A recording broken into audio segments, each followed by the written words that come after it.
Back to my YouTube channel. आज मैं आपको एक स्टोरेज पाउच बनाना बताऊंगी क्योंकि हमें अक्सर सामान वगैरह रखने के लिए पाउच की ज़रूरत पड़ती है। तो इसके लिए मैंने ये सूट का बचा हुआ कपड़ा है, इसे लिया हुआ है। ये मेरा डबल फोल्ड है, ये इस तरफ से क्लोज साइड है मेरी। ये तो इसकी जो लेंथ है, इसकी जो लेंथ मैंने रखी है 33 इंच है। और इस तरह से इसकी जो चौड़ाई मैंने रखी है वो 15 इंच है। इसकी चौड़ाई 15 इंच और इसकी टोटल लेंथ मैंने जो है वो 33 इंच रखी है। तो इसी के बराबर मैंने ये बुकरम, पेस्टिंग बुकरम है ये हमारी, इसी कपड़े के बराबर में मैंने ये बुकरम कट किया हुआ है और इसी कपड़े के बराबर में मैंने ये फॉर्म भी लिया हुआ है। तो सबसे पहले हम अपने बुकरम को इस कपड़े पर प्रेस करके चिपका लेंगे और हम बुकरम को उल्टी तरफ प्रेस करके चिपकाएंगे। फ्रेंड्स, इस तरह से मैंने कपड़े और बुकरम को एक दूसरे के ऊपर पेस्ट कर लिया है। जिधर मैंने बुकरम रखा हुआ है यहाँ पर फॉर्म रखूँगी और फॉर्म के ऊपर अपना लाइनिंग का कपड़ा रखूँगी और इसके चारों तरफ मैं सिलाई लगा के इन तीनों चीज़ों को अटैच कर लूँगी। फ्रेंड्स, ये देखिए, इस तरह से मैंने अपना मेन फैब्रिक, उस पर जो मैंने बुकरम पेस्ट किया हुआ था, उसके बाद फॉर्म और अपना ये लाइनिंग का कपड़ा रख करके चारों तरफ से इस तरह से मैंने रख करके सिलाई लगा के एक दूसरे से अटैच कर लिया है। और अब मैं इसमें जिप लगाऊंगी। ये हमारी जिप है और ये इस साइड मैं इसके ऊपर जिप को इस तरह से रख करके, कपड़े को इस तरह से रख करके मैं सिलाई लगा लूँगी एक तरफ। ये देखिए, इस तरह से मैंने एक साइड पर ये जिप अटैच कर ली है। और अब ये जो हमारा कपड़ा इधर निकला हुआ है इसे मैं इस तरह से टर्न करूँगी, बिल्कुल इस तरह से। इस तरह से टर्न करने के बाद मैं यहाँ किनारों पर एक फिटिंग की सिलाई लगा दूँगी। ये इस तरह से देखिए, मैंने एक तरफ ही सिलाई लगाकर ऊपर फिनिशिंग की भी सिलाई लगा ली है। और अब मैं इसका दूसरा सिरा पकड़ूँगी। ये देखिए, ये हमारा जॉइंट है टोटली, यहाँ से यहाँ तक देखिए। ये इस तरह से हम इस वाले पार्ट को पकड़ेंगे और इस पर ये जो हमारी जिप आ रही है इसके ऊपर हम जिप को इस तरह से रखेंगे और यहाँ से लेकर यहाँ तक इस तरह से जिप को रखते हुए हम इस पर भी सिलाई लगा लेंगे।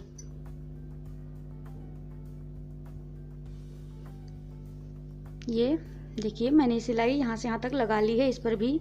और अब मैं सारे कपड़े को इस तरफ करते हुए यहाँ पर भी फिनिशिंग की सिलाई ऊपर बिल्कुल किनारों पर लगा लूँगी, जिस तरह से मैंने ये इस पर यहाँ पर लगाया हुआ था। फ्रेंड्स, ये देखिए, इस तरह से मैंने जिप इंसर्ट कर लिया है और अब मैं इस तरह इसे यहाँ से पकड़ूँगी। बिल्कुल इस तरह से पकड़ने के बाद यहाँ पर मैं सेंटर का निशान लगाऊंगी। इस तरह से मैंने यहाँ पर बिल्कुल सेंटर में इसके निशान लगा लेना है। ये देखिए, और इसी तरह से मैं दूसरी तरफ भी बिल्कुल इसके सेंटर पर निशान लगाऊंगी। मैंने यहाँ से इसको जिप की तरफ से इसको पकड़ के बिल्कुल इस तरह से यहाँ सेंटर पर मैं इसके निशान लगा लूँगी। ये इस तरह से मैंने सेंटर का निशान लगा लिया। अब मैं इसे रॉन्ग साइड पर टर्न करूँगी।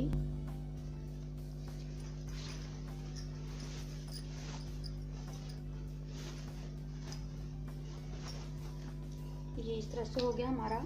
अब हमने इसे रॉन्ग साइड पर टर्न कर लिया है। फ्रेंड्स, ध्यान से देखिएगा, अब हमने जहाँ पर सेंटर का निशान लगाया हुआ था, ये देखिए, ये हमारा सेंटर वाला निशान है ये। तो यहाँ पर हम ये जो जिप है इसको इस तरह से बिल्कुल मिला कर के रखेंगे जिप का। ये इस तरह से जब ये हमने सेंटर के निशान पर जिप को इस तरह से मिलाकर रखना है। इस तरह से सेंटर के निशान पर जिप को मिलाया और फिर हम यहाँ से लेकर यहाँ तक सिलाई लगा लेंगे। ये इस तरह से देखिए, यहाँ पर ये हमने सिलाई लगा ली है। इस तरह से हम दूसरी तरफ भी करेंगे। फ्रेंड्स, ये देखिए, इस तरह से मैंने दोनों तरफ सेंटर पर जिप को रख करके दोनों तरफ यहाँ पर सिलाई लगा ली है। अब मैं ये जो एक्स्ट्रा चेन है इसे कट कर दूंगी इस तरह से। और अब मैं इसे ओपन करूंगी।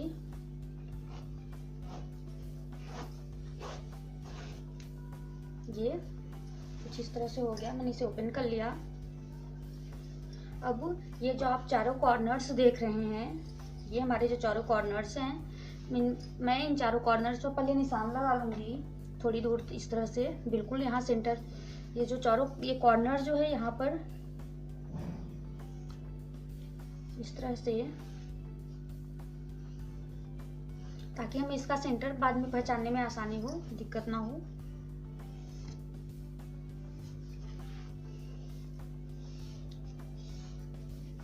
ये और अब हम यहाँ पर ये देखिए इस तरह से, यहाँ पर आप इस तरह से ये जो स्टिचिंग वाला पार्ट है और ये जो हमने निशान लगाया हुआ है, इधर देखिए यहाँ पर ये स्टिचिंग है और यहाँ पर बिल्कुल इस कोने पर हमने निशान लगाया था, तो इन दोनों को सेम एक दूसरे के ऊपर हम रखेंगे, अपने स्टिचिंग वाले पार्ट को और जो हमने निशान लगाया हुआ था।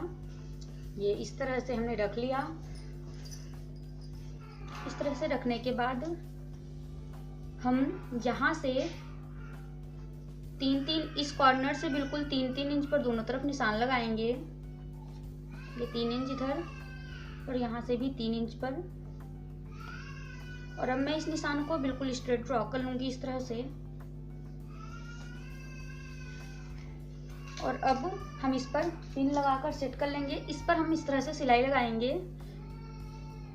तो पहले मैं इस पर आपको सिलाई लगा के दिखा देती हूँ और इसी तरह से हम अपने चारों कॉर्नर्स पे बनाना है। इस तरह से देखिए ये हमने स्टिच कर लिया है, ये हमारा कॉर्नर जो है।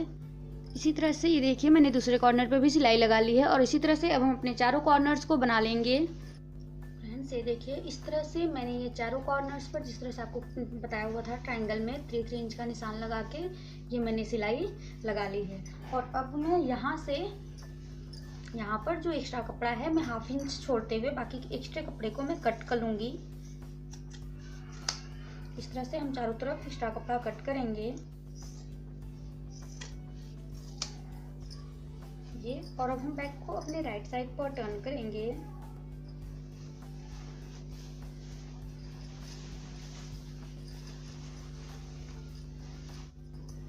फ्रेंड्स ये देखिए इस तरह से हमारा ये बैग बनकर तैयार है, पाउच जिसे हम कुछ भी इसमें रख सकते हैं।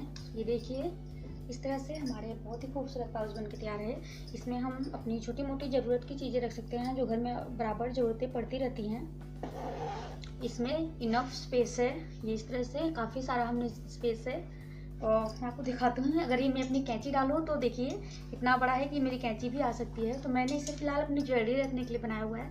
तो फ्रेंड्स इस तरह से आप घर पे बनाइए और अपने बच्चे के कपड़े को यूज कीजिए। तो फ्रेंड्स अगर आपको हमारी वीडियो पसंद आती है तो उसे लाइक कीजिएगा और अगर अभी तक आपने हमारे चैनल को सब्सक्राइब नहीं किया है तो सब्सक्राइब कर लें।